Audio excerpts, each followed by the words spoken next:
नमस्कार। आज देश की तमाम फटाफट खबरों में आपका स्वागत है। जम्मू कश्मीर के श्रीनगर के लावईपोरा इलाके में सीआरपीएफ के जवानों पर आतंकियों ने हमला कर दिया। आतंकियों ने जवानों के काफिले पर ताबड़तोड़ फायरिंग की, जिसमें 4 जवान घायल हो गए। घायल जवानों को नजदीकी अस्पताल में भर्ती कराया गया है। जानकारी के अनुसार इलाज के दौरान एक जवान ने दम तोड़ दिया, जबकि 3 की हालत नाजुक बनी हुई है। घटना के बाद सुरक्षा बलों ने पूरे इलाके की घेराबंदी कर सर्च ऑपरेशन शुरू कर दिया है। राष्ट्रीय अन्वेषण अभिकरण ने महाराष्ट्र पुलिस से निलंबित पुलिस अधिकारी सचिन वजय के खिलाफ गैर कानूनी गतिविधियां अधिनियम की धाराएं लगाई है। एनआईए ने बुधवार को विशेष एनआईए अदालत को इस मामले में यूएपीए की धाराएं जोड़ने की जानकारी देते हुए अर्जी दाखिल की थी। सूत्रों के अनुसार मुंबई पुलिस में सहायक निरीक्षक वाजे पर यूएपीए की धारा 16 और 18 के तहत आरोप लगाए गए हैं। देश में कोरोना संक्रमण से सबसे ज्यादा जूझ रहा महाराष्ट्र इसके खिलाफ टीकाकरण में भी सबसे आगे निकल गया है। गुरुवार तक राज्य में 50 लाख से ज्यादा लोगों को कोरोना वैक्सीन लगाए जा चुके हैं। इतने लोगों को टीके लगाने वाला वह देश का पहला राज्य बन गया है। महाराष्ट्र के स्वास्थ्य विभाग के प्रमुख सचिव डॉक्टर प्रदीप व्यास ने बताया कि हम देश में सर्वाधिक टीकाकरण करने वाले शीर्ष 5 राज्यों में सबसे अव्वल है। उन्होंने बताया कि राज्य में 6,72,128 लोगों को वैक्सीन की दूसरी खुराक भी दी जा चुकी है। इसके साथ ही अब तक राज्य में 50,14,774 लोगों को टीके लगाए जा चुके हैं। कांग्रेस के पूर्व अध्यक्ष राहुल गांधी ने एक बार फिर आरएसएस पर निशाना साधा है। उन्होंने कहा कि वह अब आरएसएस को संघ परिवार नहीं कहेंगे। राहुल ने इस बाबत एक ट्वीट किया और लिखा कि मेरा मानना है कि आरएसएस और संबंधित संगठन को संघ परिवार कहना सही नहीं है। परिवार में महिलाएं होती है, बुजुर्गों के लिए सम्मान होता है, करुणा और स्नेह की भावना होती है, जो आरएसएस में नहीं है। अब मैं आरएसएस को संघ परिवार नहीं कहूंगा। इससे पहले ट्वीट में राहुल ने झांसी में ननों के साथ हुए दुर्व्यवहार का मामला उठाया था और इसे संघ के दुष्प्रचार का नतीजा बताया था। 5 राज्यों में होने वाले विधानसभा चुनाव के लिए चुनाव प्रचार जोरों पर है। सभी राजनीतिक पार्टियों के नेता एक दूसरे पर जमकर बयानों के तीर चला रहे हैं। बता दें कि पश्चिम बंगाल और असम में आज शाम 5 बजे पहले चरण के लिए चुनाव प्रचार थम जाएगा। इससे पहले बंगाल में अमित शाह, ममता बनर्जी समेत कई बड़े नेताओं ने रैलियां की। इससे पहले बुधवार को प्रधानमंत्री नरेंद्र मोदी ने बंगाल और असम में चुनावी रैलियों को संबोधित किया था। वहीं गृह मंत्री ने भी केरल में रैलियां की थी। सुप्रीम कोर्ट ने गुरुवार को भारतीय सेना और नौसेना में महिला अधिकारियों को स्थायी कमीशन की मांग को लेकर दायर याचिका पर बड़ा फैसला सुनाया है। सुप्रीम कोर्ट ने याचिका पर सुनवाई करते हुए निर्देश दिया कि वे 1 महीने के भीतर महिला अधिकारियों के लिए स्थायी कमीशन देने पर विचार करें और नियत प्रक्रिया का पालन करते हुए 2 महीने के भीतर इन्हें स्थायी कमीशन दे। भारतीय सेना और नौसेना में महिला अधिकारियों के लिए स्थायी आयोग को लेकर सुप्रीम कोर्ट ने कहा कि सेना द्वारा अपनाए गए मानकों की कोई न्यायिक समीक्षा नहीं हो सकती। लगभग 135 करोड़ लोगों की भारी भरकम आबादी वाले भारत के लिए वर्ष 2050 तक शून्य कार्बन उत्सर्जन का लक्ष्य हासिल करना बेहद कठिन है। देश को एक तरफ इतनी बड़ी आबादी के लिए ऊर्जा उपलब्धता भी सुनिश्चित करनी है, तो साथ ही में कार्बन उत्सर्जन कम कर जानलेवा प्रदूषण पर लगाम भी लगानी है। लेकिन विशेषज्ञों का कहना है कि निश्चित रणनीति अपनाकर तकनीकी सुधार कर इस लक्ष्य को हासिल किया जा सकता है। लेकिन इसके लिए देश को ऊर्जा के पारंपरिक स्रोतों से हटते हुए बिजली खपत को वर्तमान 2000 टेरावाट से 9000 टेरावाट तक ले जाने की जरूरत होगी। साथ ही हाइड्रोजन और सौर ऊर्जा जैसे ऊर्जा के नए माध्यमों को भी पूरी क्षमता के साथ अपनाना होगा। महाराष्ट्र के पुणे स्थित ओशो इंटरनेशनल मेडिटेशन रिसोर्ट्स की 3 एकड़ जमीन बेचने का मामला गर्माता ही जा रहा है।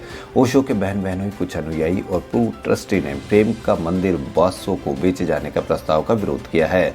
साथ ही अन्य अनियमितताओं का आरोप लगाते हुए जांच की मांग की है। अब ये पूरा मामला मुंबई चैरिटेबल कमिश्नर के यहाँ पहुंच गया है, जिसकी आज सुनवाई होनी है। इंटरनेशनल मेडिटेशन रिसोर्ट, जिसे ओशो के प्रेम का मंदिर बासो कहा जाता है, ओशो के 3 अनुयायी और एक पूर्व ट्रस्टी के इसके 3 एकड़ जमीन बेचने का प्रस्ताव दिया। सुप्रीम कोर्ट के दूसरे सबसे वरिष्ठ जज नतमलपति वेंकट रमन्ना देश के अगले प्रधान न्यायाधीश हो सकते हैं। मौजूदा प्रधान न्यायाधीश एस ए बोबड़े ने अपने उत्तराधिकारी के तौर पर जस्टिस रमन्ना के नाम की सिफारिश की है। बता दें कि सीजेआई बोबड़े 23 अप्रैल को रिटायर्ड हो रहे। नियम के मुताबिक सुप्रीम कोर्ट के सबसे वरिष्ठतम जज को सीजेआई नियुक्त किया जाता है।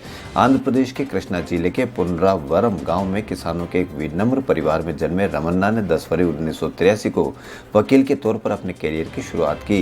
एक छात्र नेता बनकर एक शैक्षणिक वर्ष का त्याग करते 1975 में राष्ट्रव्यापी आपातकाल के दौरान नागरिक स्वतंत्रता के लिए लड़ने से लेकर अगले माह भारत के 48वें मुख्य न्यायाधीश के रूप में पदभार संभालने तक न्यायमूर्ति एन.वी. रमन्ना की यात्रा काफी दिलचस्प रही है।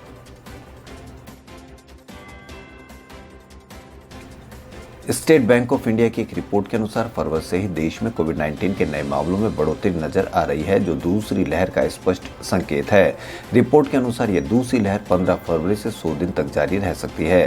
रिपोर्ट में 23 मार्च तक के रुझानों के आधार पर कहा गया है कि भारत में कोरोना वायरस की दूसरी लहर में कुल मामले 25 लाख तक हो सकते हैं। 28 पृष्ठीय रिपोर्ट में यह भी कहा गया है कि स्थानीय तौर पर लागू किए गए लॉकडाउन और पाबंदियां अप्रभावी रहे हैं और महामारी से निपटने के लिए सामूहिक वैक्सीनेशन ही एकमात्र उम्मीद है। दिल्ली के उप मुख्यमंत्री मनीष सिसोदिया ने कहा कि पीएम नरेंद्र मोदी किसी भी कीमत पर अरविंद केजरीवाल को रोकना चाहते हैं, इसलिए केंद्र सरकार की ओर से एनसीटी बिल पास किया गया है। दिल्ली के डिप्टी सीएम ने कहा कि मोदी सरकार ने जो बिल पास किया वो दिखाता है कि इनकी सरकार केजरीवाल सरकार के बारे में क्या सोच रही है। लोग अरविंद केजरीवाल को विकल्प के रूप में देख रहे हैं, ऐसे में उनको रोकने के लिए बिल लाया गया है। उन्होंने कहा कि पिछले 6 साल में ऐसे काम भी हमने कर दिए जो कोई सोच नहीं सकता है। आज दिल्ली के स्कूल अस्पताल बढ़िया हो गए, बीजेपी इससे परेशान है। बिजली फ्री हो गई है, पानी मुफ्त हो गया है, इससे बीजेपी परेशान है।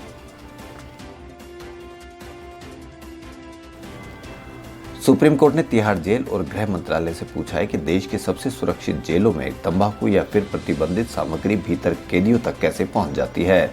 सुप्रीम कोर्ट ने कहा कि यह स्थिति चौंकाने वाली है।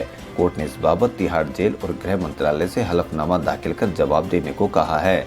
सुप्रीम कोर्ट ने तिहाड़ जेल से भी यह भी पूछा कि आखिर तिहाड़ जेल में सीसीटीवी फुटेज का 4 दिन का ही स्टोरेज क्यों है, इससे ज्यादा दिनों का बैकअप क्यों नहीं है।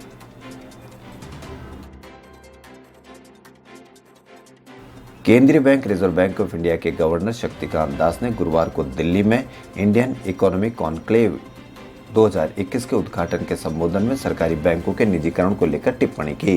उन्होंने कहा कि इस विषय पर आरबीआई केंद्र सरकार से बात कर रहा है। उन्होंने यह भी कहा कि इस प्रक्रिया को आगे बढ़ाया जाएगा। गवर्नर दास ने यह भी कहा कि बैंकिंग नीति में इस बात को प्राथमिकता दी जाती रहेगी कि सेक्टर मजबूत बना रहे, पूंजी आधार मजबूत हो और नैतिक गवर्नेंस हो। देश में रोजाना बढ़ते कोरोना वायरस के मामले को देखते भारत ने Oxford AstraZeneca corona virus vaccine के सभी तरह के निर्यातों पर अस्थायी रोक लगा दी है।